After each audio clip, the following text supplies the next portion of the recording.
Greetings, ladies and metalgents, and welcome to this latest edition of Tales from Outer Space, where I take stories from across the internet and read them for your entertainment. This particular story is called What to Not Do at a Social Science Department Party, written by Trust Me, I Just Get Weird. There ain't no party like a social sciences party, 'cause a social sciences party don't stop until someone kills God. Parole tilted his head to the side. That's more of a humanities thing, he said. Killing God, I mean. Fair, Carrie said. When do you kill at a social sciences party, then? I don't know. Free will? Consciousness? The human soul? Parole tilted his string towards her in an acknowledgement. That works. Yeah? Yeah. Carrie Demelis Nakoa was bored. She'd been in a lot of department parties this month, networking and all that. But this one was particularly dull. Usually there's intrigue at these things. Get a bunch of smart people in one place and good eavesdropping material usually happens. But this party was dead. They didn't even have a decent snack table. The business school parties were boring too, but at least they had hummus. Carrie liked hummus. Carrie did not, however, like the music someone was blasting through the speakers. It was an artsy crap from the 21st century. Record Eye, maybe, or Stereo Heart. She couldn't remember the name. Carrie knew the guy that put it on too. He talked all the time about his music tastes to anyone who would sit still for it. He was way too proud of it, if you asked her, to be honest. A terrorphile, the kind that have asked Carrie out on some really awkward dates. She'd heard this one wasn't interested in girls, thank God. He would have been insufferable. Parole, a friend of a vague acquaintance, excused himself to go flirt with the grad students.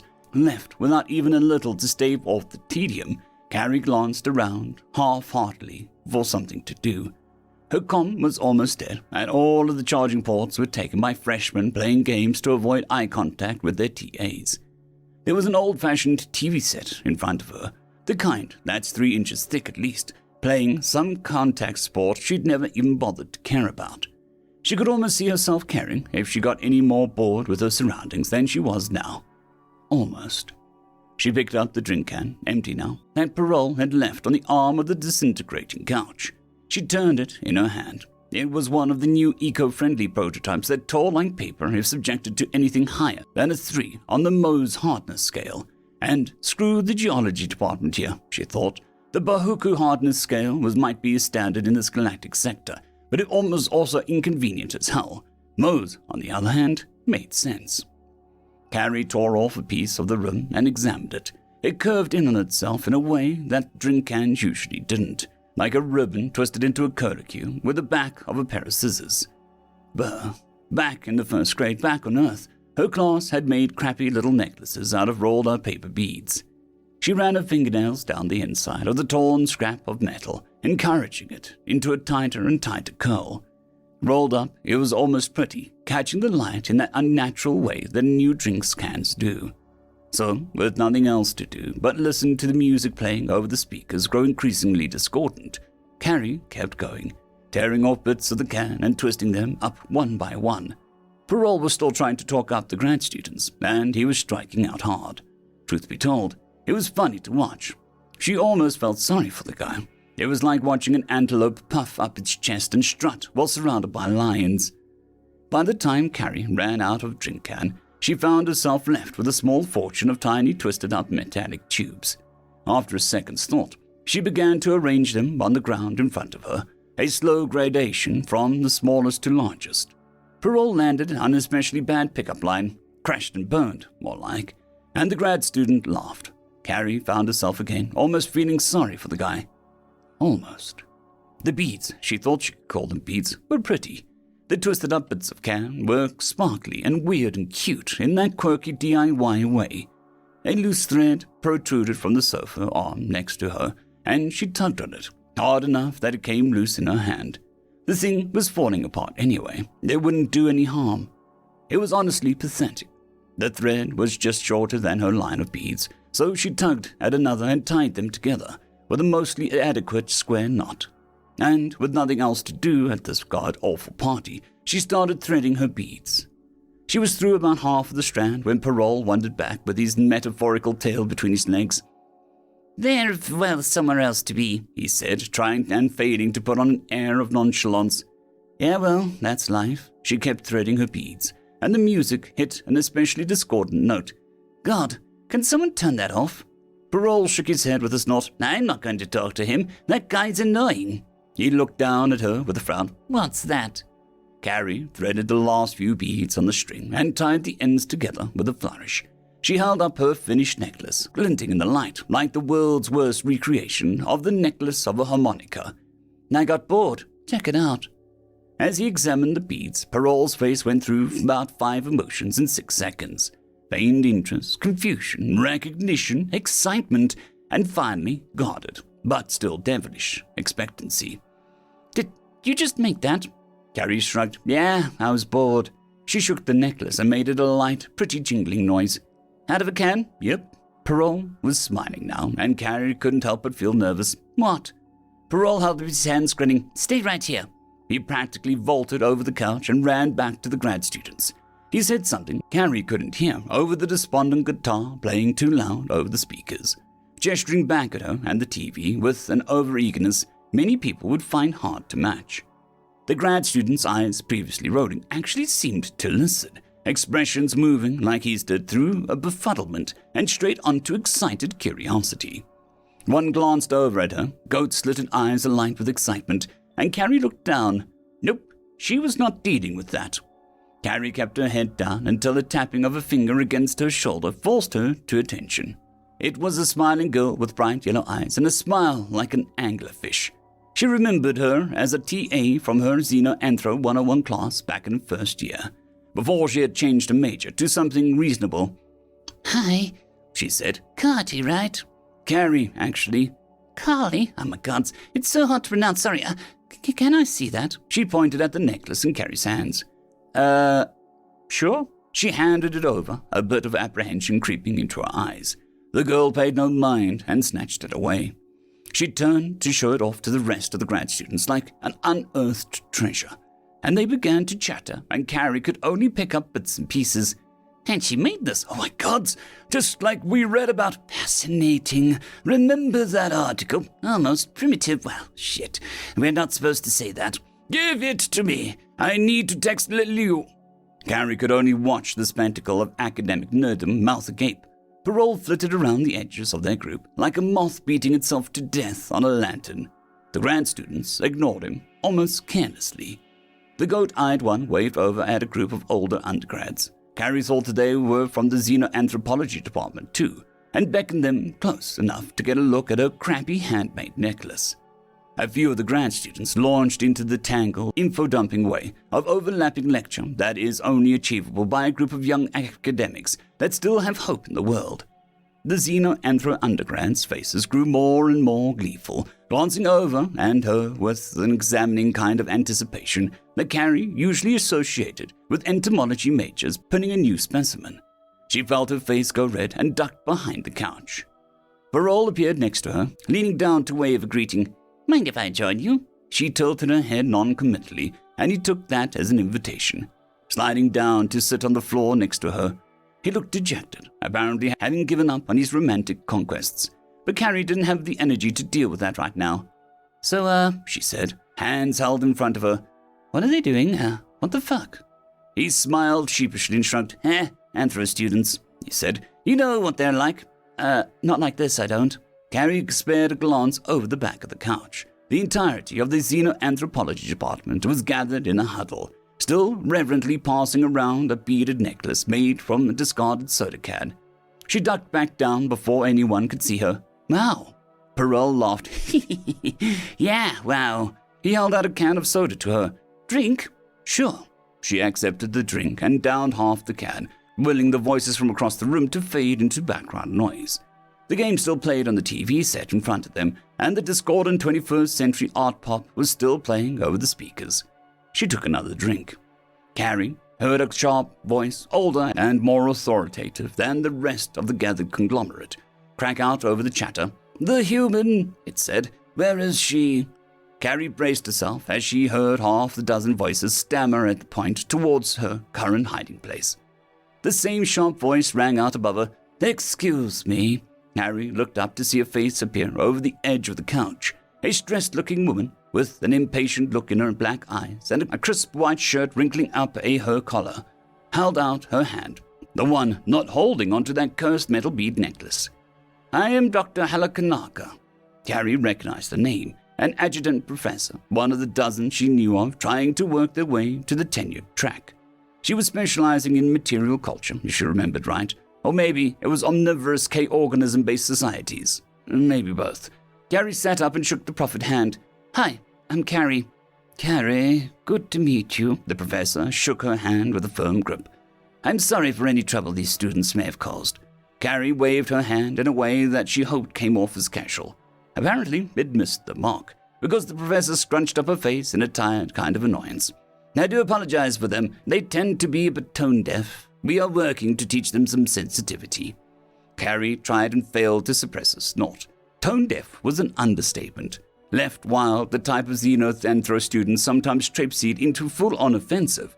She apologized quickly. "Sorry," she said. "For the fuss, I mean." The professor cracked a smile that was almost warm. "No, not at all." She held up the necklace and Carrie's heart sank. "With your permission," she said, "I'd like to get some pictures of this for my research. May I?" Carrie was struck with mild surprise. "Oh, sure." The professor thanked her and whisked it to the coffee table set up near the TV. She laid it out on the black jacket stolen from an especially brown-nosing undergrad and began to take pictures with her phone. Parole leaned over the couch, watching her retreat with no pretense of doing otherwise. Carrie settled back down and took another sip of her drink. Okay," she said. "That happened." Parole continued to stare after the professor, lit-up eyes looking somewhere between admiration and fanboyish wonder. "Yeah, it did. Oh my god, that was Halakanaka. I love her." Carrie nodded, a bit dumbly. "Yep, I can see that." Parole slid back into the base of the couch and held up his drink. "Yep, she's awesome." He frowned. He downed about half of it and groaned. "God, you're so lucky. You're a human." Carrie snorted but didn't push it. She'd had that argument enough times. "I don't even know what's going on," she asked. Parole looked taken aback. "You don't?" "No, not at all," she laughed. "I'm so confused." "Oh," Parole blinked. "Oh, you don't know?" Carrie shook her head. "Do you want me to explain?" "Please." "So," Parole set down his drink for emphasis. "You know how sometimes species have a thing?" He put air quotes around the last word. Carrie nodded. "Yeah, kinda. I took Xenoanthro 101. It was the only thing half the students cared about," she remembered. "Everyone wants to learn about their species thing, and they couldn't give a damn about anything else." It was kind of annoying. "So the human thing is making beads. Like whenever you guys get a new substance, for some reason, the first thing you do with it is make beads. Glass, shells, weird rocks, metal, those ultra-reflective nanoparticles back in the 2030s. You always like to make beads. No one else does that." "Huh. No shit." Maybe Carrie shouldn't have zoned out so much in the class freshman year. "Yeah, it's like a uniting constant in Terran cultures." He gestured expansively with his drink. "Pretty much all of them make beads. No other planet is like that." Carrie frowned. "But beads? Seriously? That's so simple. How is that special?" Parole smirked and pointed at her. "Hey, you're only saying that because you're a human. Beads may be simple to you, but to the rest of us," he shrugged, "not so obvious." Carrie could only stare straight ahead for a moment, turning the thought over in her mind like a weird rock that she found on the sidewalk. "And, I made a beaded necklace," she said, "at a social sciences department party." She contemplated this. "Oh, crap. Yeah, exactly," he grinned. "That's exactly what you did." The professor appeared once again, holding the necklace lightly in one hand and looking pleased. "Miss Carrie, was it?" She held out the necklace delicately. "Thank you. This was fascinating." Carrie stood awkwardly, not entirely sure where to put her hands. "No problem?" Halakanka seemed to consider something, and then said, "Would you mind if I took a picture of you holding this? It would be a nice addition to my work." "Oh!" Carrie was taken aback for a sec, and she felt like a bit of that same watched feeling was creeping under her skin. She glanced over at Parole, who was giving her an enthusiastic thumbs up. "Sure, I guess." Halakanaka handed Carrie the necklace and proceeded to scramble through taking pictures and collecting contact info in a flurry of movement. When the dust settled, the professor had retreated to the corner of the room with her photos and a copy of her manuscript, and Carrie was left with the necklace and a lingering sense of confusion. "Huh," she said. Okay. She turned the necklace in her hand, still holding it somewhat awkwardly. What's her deal? That's Halakanaka. Yeah, I picked that up. Gary sighed. You know what I mean. What's her deal? Oh yeah, the adjutant in Xenoanthro specializes in material culture, trying to get off the untenured track. She's doing a big project on human bead culture right now. I think she's hoping it'll beef her CV and get the administration to notice her. Quite the coincidence, actually. Parole swore. Damn, I should have told her about that thing first. Carrie nodded. The Xenoanthro undergrads and grad students had reconglomerated, and they were shooting quick but energized looks back at her, or at least back at the necklace. She sighed and held it out towards them. She rose her voice to just enough to be heard over the stereo. Do you guys want to take another look? The question was met by a chorus of agreement and excited nods. The necklace disappeared back into the crowd, and the huddle scurried away, talking ethnography and spatial dialectics like there was nothing they'd rather do in the world. Carrie looked around the room. All the power sockets were still taken, the snack table still looked boring, and the goddamn transceiver foot, or whatever it was called, was still playing from that tinny, annoying speaker. She sighed, emptied her drink can, and tore off a bit and started coating it into another one of those cursed beads. Parole took a curious look at her. Hey, you want to teach me how to do that? Huh? You mean this thing? She held up the strip of metal. Yeah, sure. Parole grabbed the empty drink can and scooted to sit next to her. She walked him through the steps of tearing off bits of can and twisting them upon themselves. To her surprise, Parole did seem to have more trouble than she did, either twisting them too loose or too tight, seemingly without a clear idea of what exactly the dimensions of a bead should be. She stole some more abandoned drink cans and a few more colors from around the room and nicked a spool of some kind of string-like substance from the table near the unnecessary banners celebrating a birthday that took place a month ago, and she settled back in to walk Parole through the steps one more time. So the evening continued. They sat and worked on a set of crappy, weird, and kind of sharp beads pieced together from bits of trash. Parole wanted to give his to Halakanaka for research, or so he said. Carrie secretly suspected that he would keep it. The way that he was eyeing the damn thing with a kind of amused pride indicated that it might not be able to let it go. The Xenoanthro students seemed to move on after a while, their necklace left forgotten to the side of some undergrad as they discussed violence in herbivores, R-type semi-sentients, and intergalactic media cults, eyes lit up like children on Easter Sunday. Parole eventually declared himself finished, tying his work off with an uneven, clumsy knot and a cocky smile of accomplishment. Carrie shot him a thumbs up. Cool. She took a look at the remaining metal scraps, twine, and stray markers that littered their area. What do we do with this, then? Parole frowned and scratched the back of his neck. Hey, he said, do you want to learn some Aurelian plating traditions? Carrie shrugged. Sure, why not? Of course, it ended up being a lot harder than it looked. Experience and cultural importance winning over any kind of tactile skill that she possessed. By the time she had finished her braid, the simple 6-strand meant to indicate her single status and gender preference to any interested party, and tied it off the ends. The room had started to empty, midnight drawing close, and the other attendees leaving to deal with the work that they had procrastinated the days before. We should go, she said. Yeah, Parole smiled at her. This was fun, though. Carrie smiled back. A lot of fun. A lot more fun than these usually go. She shook her misshapen Aurelian eligibility plait, strung with a few spare drink can beads. I've certainly got something to remember it by. Parole laughed a bit. Yeah, a lot better than usual. Maybe you'll catch a date for the next time with that thing on your wrist. Carrie laughed. As much as she loathed to admit it, Parole was starting to grow on her. If you want to go, there is an archaeoastronomy mixer coming up next week. I don't know who, but someone there makes really good cookies. Oh, cool. What time? 6-ish on Thursday in Kaya-Oyu Hall. See you there. Yeah, totally. Do you have my number? Carrie handed over a comm and he typed it in. Text me? Sure, no problem. Carrie fiddled through the last steps of saving his number in her comm. Sounds great. Parole shot her a double thumbs up and back towards the door. See you later, Beadsmith. She waved in return and returned to the couch to retrieve any remaining junk.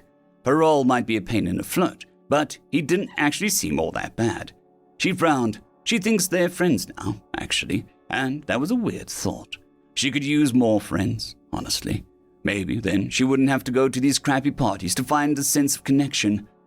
Her comms hung heavy in her hands.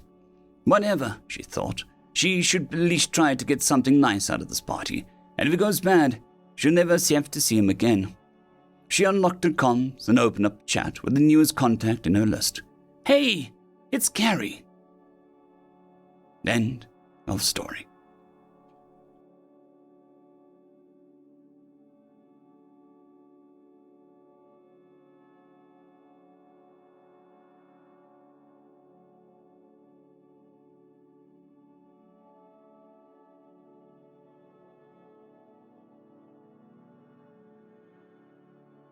I'd quickly like to thank the T5 peeps: Cold War Boomerwaffen, Severin Cerberus, Bushmaster 177, Henry the Red, Caspar Arnholtz, Cold War Boomerwaffen, Elijah Silvercross, Dragzoon WRE, and Severin Cerberus. Thank you very much.